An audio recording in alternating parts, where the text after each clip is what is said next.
Hola, una de las herramientas que utiliza el mejorador para el desarrollo de nuevas variedades, cada vez más productivas, es el retrocruzamiento. Con los programas de retrocruzamiento tratamos de incorporar características muy concretas de interés en líneas de élite con muy buenas características agronómicas. En este vídeo, precisamente, lo que vamos a ver es cómo se desarrolla un programa de retrocruzamiento cuando se trata de un gen dominante. Veremos cómo introgresar este tipo de genes y cómo podemos ayudar a este proceso con selección asistida por marcadores. Normalmente puede darse la situación que tenemos una línea de mucho interés porque es precoz, muy productiva, mucha calidad, pero que le falta alguna característica. Por ejemplo, en este caso, que no sea resistente a la enfermedad del rizado amarillo del tomate. Nos puede interesar en este caso desarrollar un nuevo material en el que se introduzca esta característica. Para ello partiremos de otra línea, la línea 2, que sí que tiene el gen de resistencia. Utilizaremos la línea 2 como donante del alelo dominante TY1, que será introducido, o como decimos en mejora, introgresado, en una línea de interés, que llamaremos el parental recurrente. Bueno, inicialmente lo que hacemos es cruzar el parental recurrente con el donante y obtener la primera generación filial. El parental recurrente solo puede generar un tipo de gameto, el gameto recesivo, mientras que el parental donante solo puede generar un tipo de gameto, en este caso el gameto dominante. Por tanto, la primera generación filial o F1 será uniforme y heterocigota, y combinará la mitad del genoma del donante y la mitad del genoma del recurrente. A continuación cruzamos la F1, que ya hemos dicho que sería una planta heterocigota para gen TY, con el parental recurrente. La F1 genera en este caso dos tipos de gametos, o bien el dominante o bien el recesivo, con la misma probabilidad, mientras que el recurrente solo va a generar el gameto recesivo. Ojo que en la diapositiva está mal.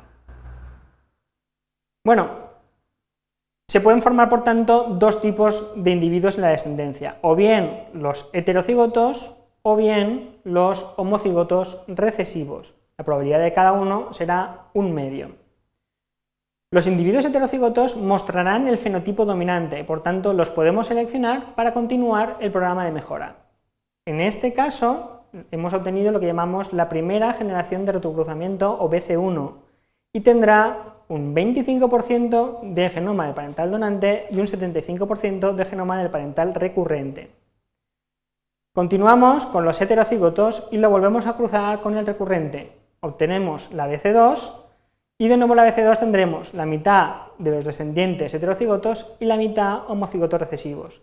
Desechamos los últimos y continuamos el proceso de mejora. Bueno, a lo largo de las generaciones lo que vamos a hacer es ir reduciendo paulatinamente la cantidad de genoma del donante presente. En una generación BC7 ya habremos recuperado el 99,61% del genoma del parental recurrente. Y en general, en una generación BCN tendremos 100 por 1 menos 1 partido 2 elevado a n menos 1 por 100 del genoma del parental recurrente. Bueno, normalmente los programas de retrocruzamiento se desarrollan hasta una generación entre la 7 y la 12. ¿Qué ocurre llegados a este punto? Por ejemplo, a una BC7. Para terminar el programa lo que tenemos que hacer es autofecundar las plantas heterocigotas. A autofecundar tendremos una segregación, un cuarto homocigoto dominante, un medio heterocigoto y un cuarto homocigoto recesivo. Lo que haremos en este caso es seleccionar las plantas que muestran el fenotipo dominante, pero en este caso estaremos seleccionando tanto las homocigotas dominantes como las heterocigotas. A continuación lo que tenemos que hacer es volver a autofecundar estas plantas, las heterocigotas segregarán y aparecerá el fenotipo recesivo, por tanto las descartamos, mientras que las homocigotas generarán homocigotas, no habrá segregación y por tanto ya tendremos un material que aglutina la mayor parte del genoma del parental recurrente más el gen que a nosotros nos interesa. Bueno, de esta forma podemos desarrollar una nueva línea que podemos aprovechar, por ejemplo, para el desarrollo de un híbrido. En todo este proceso es muy conveniente utilizar selección asistida por marcadores, también conocida como MAS por sus siglas en inglés, Marker Assisted Selection. ¿En qué consiste? En cada una de las generaciones vamos a tener un problema, y es que tenemos que diferenciar entre los heterocigotos y los homocigotos recesivos. Esto implica tener que hacer un fenotipado. El fenotipado implica llevar muchas plantas a campo, utilizar mucho espacio, mucha mano de obra, gastos de cultivo y además puede ser bastante lento. Si en vez del fenotipado hacemos directamente un genotipado con marcadores, por ejemplo, tipo SCAR o CAPS, lo que vamos a hacer es reducir el número de plantas en campo, pero sobre todo vamos a acelerar mucho el proceso de selección. Además de seleccionar qué plantas son portadoras de los alelos que nos interesan, los marcadores nos sirven para otra cosa, para tratar de acelerar la recuperación del genoma del parental recurrente. Fijaros en lo que está ocurriendo. Hemos cruzado una línea 1 con una línea 2. Cada una ha generado un tipo de gametos y al combinarlos tenemos la primera generación filial F1, que para cada par de cromosomas tendrá un cromosoma procedente de cada una de las líneas. Lo que ocurre es que cuando la F1 genera gametos, lo que va a ocurrir es que habrá recombinación, algo que no ocurre en la generación de gametos de la línea 1. No ocurre porque es al fin y al cabo el mismo genoma de la línea 1, no porque no exista recombinación. Bueno, en el caso de la F1, esa recombinación puede dar lugar a que se generen distintos gametos en los que, por el efecto de la recombinación, se acumule mayor cantidad de genoma de una línea o de otra.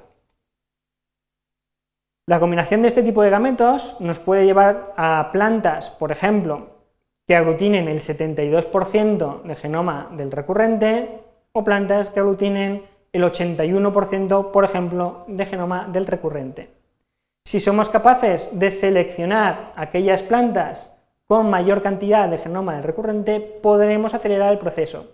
Para ello lo que hacemos es seleccionar marcadores distribuidos por todos los cromosomas, de forma que sepamos cómo va evolucionando la recombinación y la proporción de genoma del parental donante o recurrente a lo largo del proceso de mejora. Bueno, de esta forma podemos acelerar todo el programa de retrocruzamiento.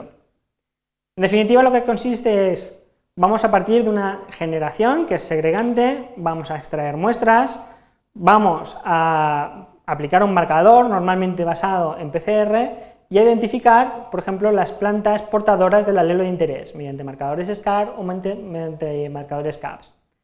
De esas plantas que son portadoras del alelo de interés, a continuación vamos a ver cuáles de ellas han introgresado la mayor parte del genoma del recurrente. Las seleccionaremos, por ejemplo, empleando alrededor de 4.000 marcadores distribuidos por todo el genoma y continuaremos el programa de retrocruzamiento. En resumen, un programa de retrocruzamiento se usa para introgresar uno o más genes determinados en una línea de interés. La selección asistida por marcadores se puede emplear para facilitar la selección de las plantas portadoras del alelo de interés en las descendencias que se van generando. Y además se puede usar para recuperar más rápidamente el genoma del parental recurrente. Tenéis más información en el libro Introducción a la mejora genética vegetal del profesor Cubero o en el The Principles of Plant Genetics and Breeding del profesor Acqua. Gracias por vuestra atención.